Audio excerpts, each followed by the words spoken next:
Could you tell us a little bit about your experiences working in these countries like Afghanistan and Ukraine? What were the challenges of working in these foreign countries?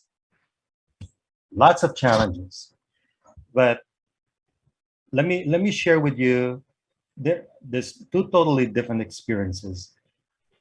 We went to Pakistan because of the earthquake. Back in 2005, October 2005, there was a massive earthquake in Afghanistan, I'm sorry, in Pakistan that actually killed over 70,000 people. The whole country was devastated.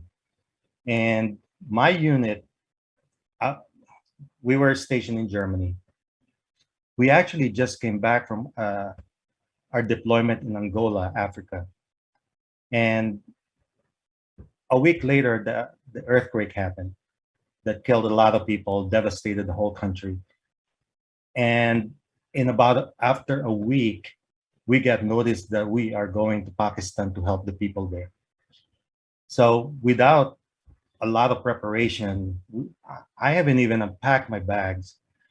We were given like 3-day notice that to get ready and deploy again.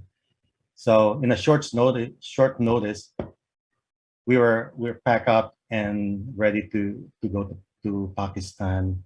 We arrived in Islamabad, and we did the place we're actually scheduled to go was about 150 miles away from Islamabad. The the epicenter of the earthquake was in Musafirabad, so that's where we were scheduled to go. So we actually convoyed. It was a 150-mile distance from Islamabad to Musafirabad, but it took us 24 hours to convoy there because the road network was so bad, and it's high up in the mountains. It was really dangerous. The road was really bad, and it was actually pretty scary that we thought that we weren't going to make it alive to get to that destination. Once we got there, we saw the whole devastation. A lot of people with broken bones from the damages of the earthquake.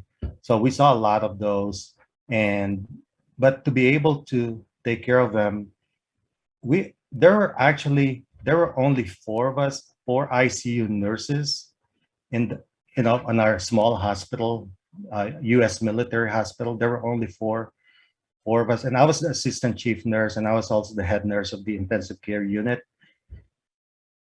And four ICU nurses cannot take care of 20 plus ICU patients. So part of my job was to train med surg nurses. We had 4 to 5 brand new nurses that we brought with us, and they're supposed to take care of med surg patients, but we needed them in the ICU. So the four of us, four ICU nurses trained this five med surg nurses to care for the really sick patients. So we let them take care of patients that were on drips, on ventilators, and on top of that, we also had the medevac mission. So I did a lot of transporting of critical care patients from the mountain to Islamabad. I actually, for over 2 months, I only got like 1 or 2 hours sleep per day.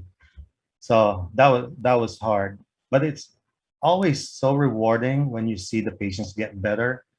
So that for me was, a really rewarding experience. The sad part too is we also saw a lot of deaths, and that's unfortunate. That's part of our profession. As a nurse, you're gonna have to get used to that. Now, my experience in Afghanistan is a little different because that was in 2014 when I deployed to Afghanistan. I was already a colonel, so my role is different. I was the senior ranking Army nurse in the whole country, and we had medical units throughout the country. So part of my job is to visit every single medical unit. throughout Afghanistan and to make sure that our soldiers, our personnel are well taken care of. They're in the remote area, they're getting attacked, they're really risking their lives. So it is important for me as their chief nurse to be out there and supporting them and taking care of them. And even though it was dangerous for me to travel, I did it because that was part of my job. And I have to, if my soldiers, my nurses were out there taking care of the patients in a very dangerous area, I have to be out there supporting them.